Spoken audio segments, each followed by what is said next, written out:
Utilizing a system, utilizing the process does not politicize a system. Exactly. This has been on the ballot for nearly 5 decades.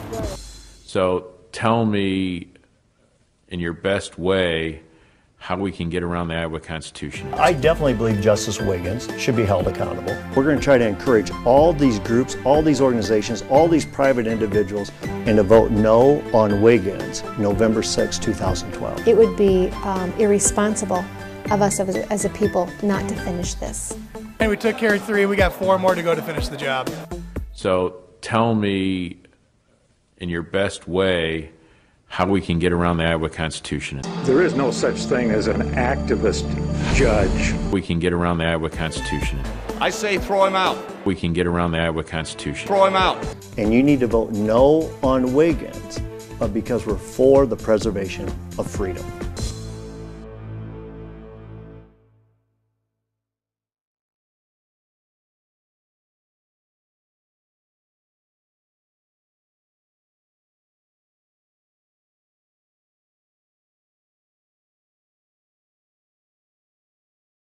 And I believe that I have the right experience, the right analytical and writing skills, and the right temperament for a seat on the Iowa Supreme Court. I ask that you include me on the slate presented to the governor. Thank you very much for your time. Professor, I need to ask this question. Sure, of course. And you know what the question is. I know what the question is. You're not licensed to practice law in the state of Iowa, and the Iowa Constitution requires you to practice law, to be a member of the Iowa Bar. And I know we've talked about you trying to get licensed before this, but I don't know if it's going to happen. And our charge is to send people who meet the qualifications, either by age or by license, to the governor. We have to send 9 people. If we send you without a license, we're really sending 8 people. So tell me, in your best way, how we can get around the Iowa Constitution and do that.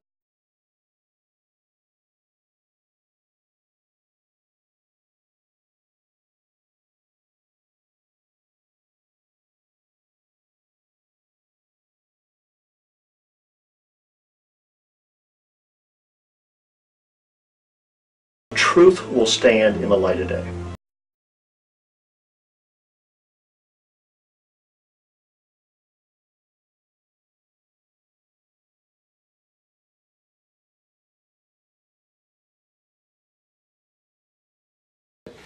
We need to have a civil debate over issues like redefining marriage. And we took care of 3, we got 4 more to go to finish the job. We need to have a civil debate over issues like redefining marriage. I say throw him out. And you need to vote no on Wiggins because we're for the preservation of freedom.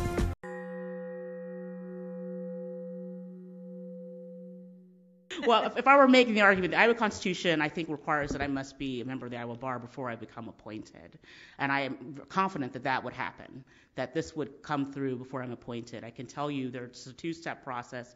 It goes through the National Conference of Bar Examiners first, and then it comes here, from which I understand it could get processed very quickly here.